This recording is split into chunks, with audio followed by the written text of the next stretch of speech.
What if may makita kang babae sa maleta? Anong gagawin mo?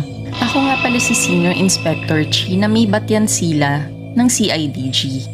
Palayaw ko ay Kay, 30 years old. 10 years na din ako sa CIDG. Originally, taga Iloilo ako pero nalipat sa Maynila dahil sa trabaho. Tagal na ding di ako nakauwi dito sa amin dito sa Iloilo. Mahirap kasi maging investigador, laging on call. Buti na lang, pinayagan ako ni Colonel na mag-leave for 2 weeks. Pero may narinig akong helicopter na parating. Medyo natulala ako at parang alam ko na ang susunod na mangyayari.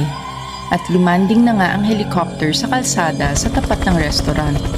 As usual, alam kong ako ang kanilang pakay. At kaya nang inaasahan, lumabas sa chopper ang aking tauhan na si Inspector Chris Evans. Uminit ang ulo ko, mas mainit pa sa panahon. Anak ng